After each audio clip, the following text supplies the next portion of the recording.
Que facemos ca exclusión? Que fago eu cando me excluen?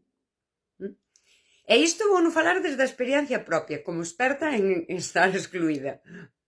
Desde grupos moi pequeniños como de amizade, creeránse que son eles, ata grupos, pois, sí, desde o activismo, por exemplo, o movemento feminista que houve no seu momento en Carballo ou outro tipo de pertenzas.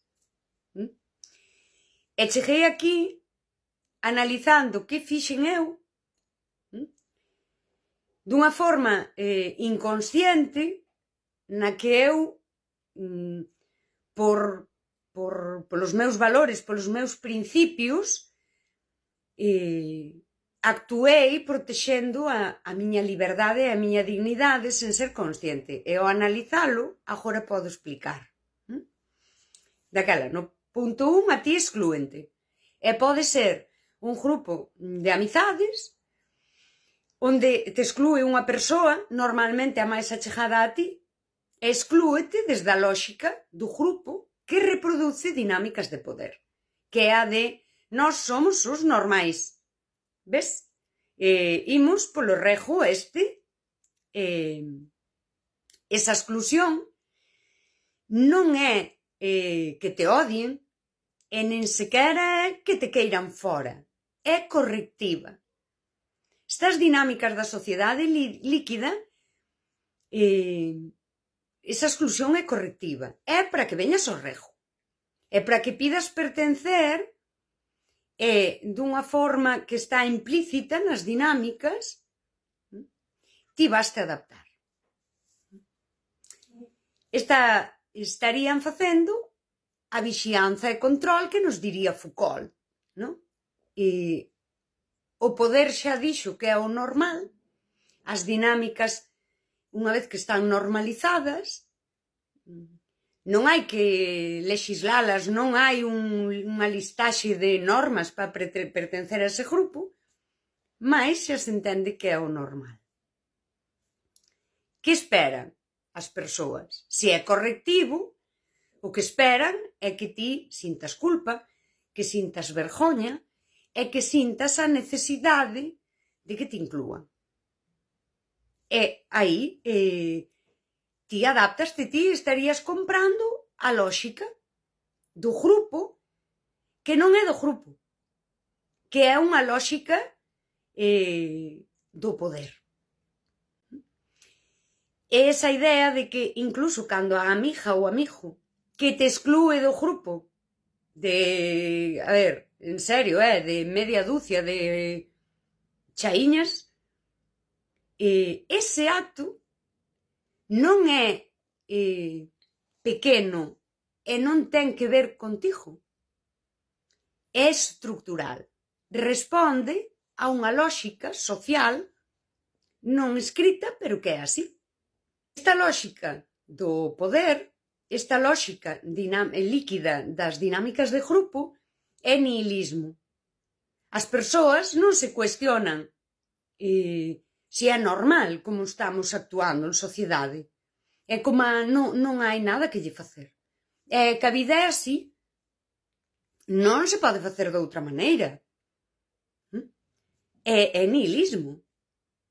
A vida pois non ten outro sentido. En realidade, como non ten sentido, ti tens que estar aí e ir vivindo. E que fago eu ante estas cousas? Eu acepto a exclusión.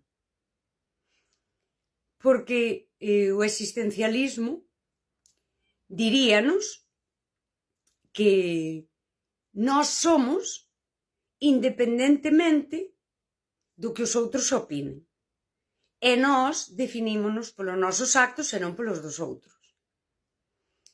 E aquí entra tamén iso que eu chamo humildade afectiva ou humildade emocional.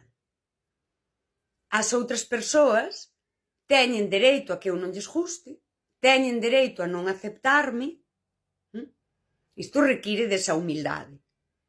Mas eu, como son existencialista, que non me queiran ou non me acepten, a min non me define. Pódeme doer? Sí, cando é unha persoa próxima ou é un grupo no que ti estabas ben, non? E querías estar. Pódeche doer, pero precisamente precisas esa humildade, non unha soberbia que te leve a veces a perder a dignidade querendo demostrar que ti mereces. E aí hai tamén liberdade. Eu son libre e defínome eu, a min, pola forma na que decido estar no mundo. Eu, cando son libre, recoñezo a liberdade allea. Daquela, eu acepto esta exclusión. Teñen dereito a non quererme. Ainda que non me guste. E teñen dereito incluso a desprezarme. Ainda que a min me doia. Son libres. Eu acepto iso. E terei que facer o que eu poida, pois, con esa ferida. Cando ti aceptas a exclusión, como era correctiva, neutralizas esa exclusión. Que pasa? Que o ti aceptala, pero ti sigues sendo ti, igual, dis, bueno, pois xa está, non me queren, pois que se lle vai facer, mala sorte, e ti sigues sendo ti, e sigues estando no mundo, e sigues tendo presenza, e sigues opinando, e falando, e agora excluíronte de sitios, pero noutros sitios non te excluen, tes amizades, estás no espazo público, e aí, eu creo que aí sí que é unha... A resistencia é pasiva, pero é tamén moi importante que a exclusión non te cale. E aí sí que ti podes conquistar os espazos. E apartas desas persoas porque ti xa sabes que esas persoas non che queren. E ao mellor magoute isto. E ti protéxeste. Non te expós a que che lembren por que ti non tes dereito a estar aí. Porque cando che lembran, sigue sendo correctivo. Sigue sendo, a ver, xa che dixen que vas mal. Vale, xa está, xa te entendín. Vou mal según, eso é a túa opinión. Pero eu vou. Enténdese. E aquí daquela cuestionas as lóxicas e as dinámicas do grupo. Quedan un pouco cuestionadas.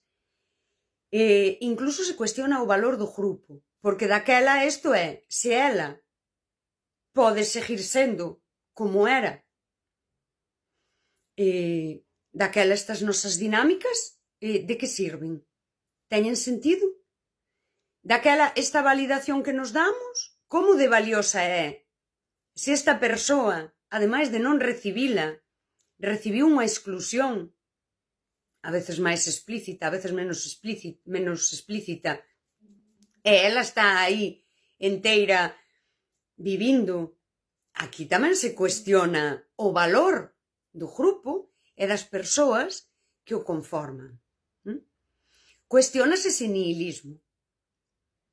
Daquela, será que hai outras formas de vivir?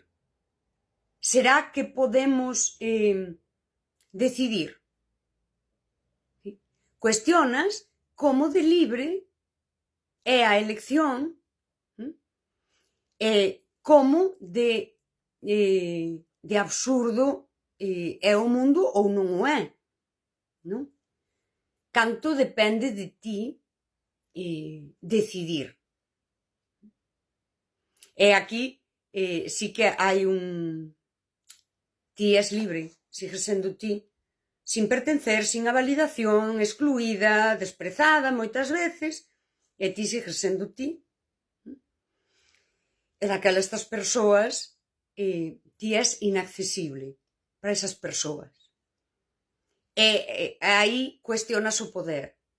Porque se agora nós estamos aquí e a excluímos, é isto síntese, pero que nós non temos acceso a esta persoa. Non é tanto que ela non teña acceso aquí, porque ademais, no fondo, queríante, porque é correctivo, senón que nós xa non temos acceso.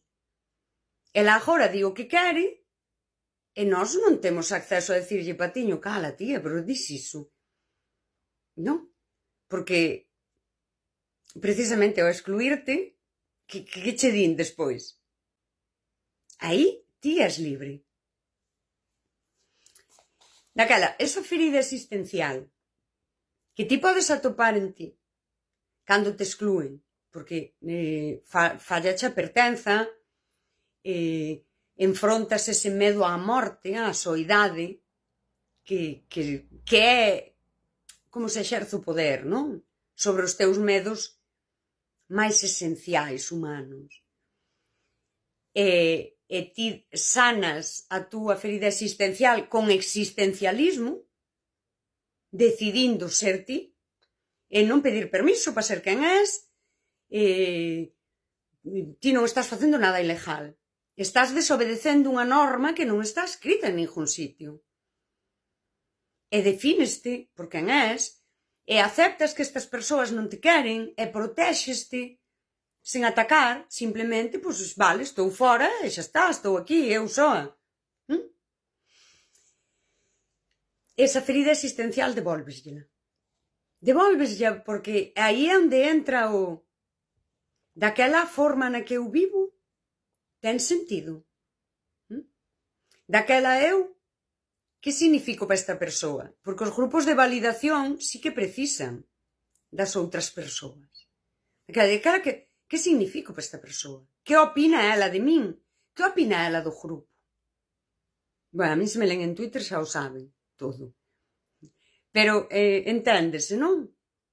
E ao mesmo tempo é inaccesible. Non podes vir saber que eu opino ou que non opino. Porque eu, ademais, fun, que é moi poderoso, fun coherente.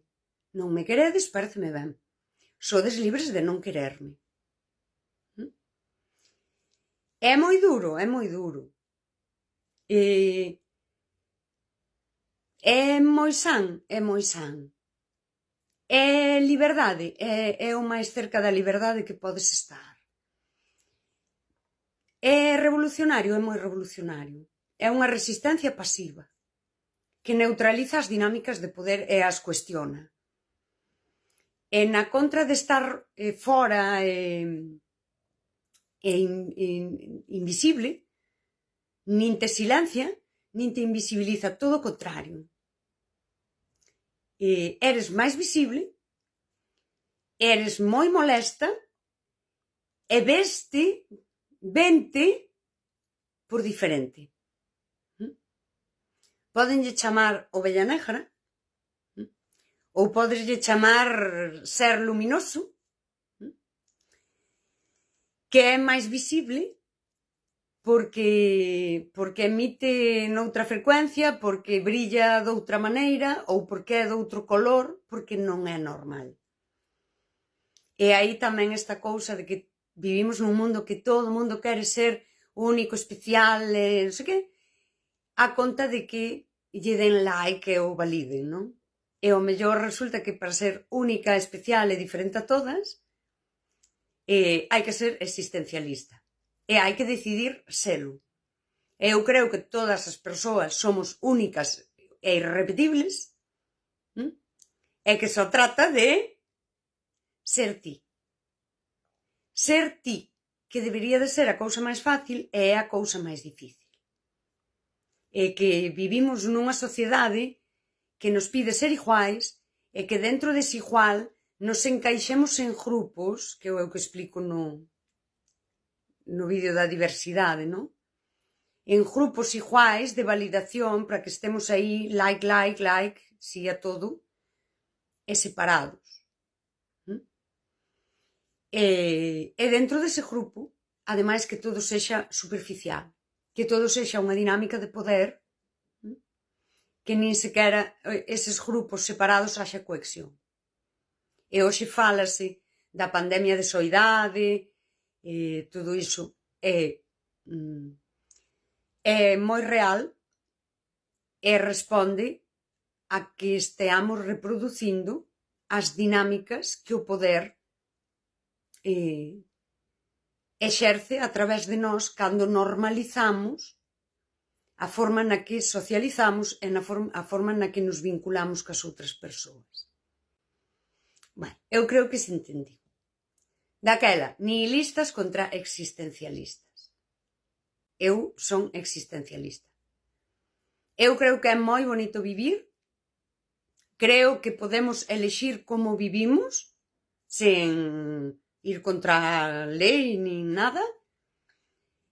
E creo que debemos elexir creando a nosa ética de vida, existir como somos, sen pedirlle permiso a ninguén,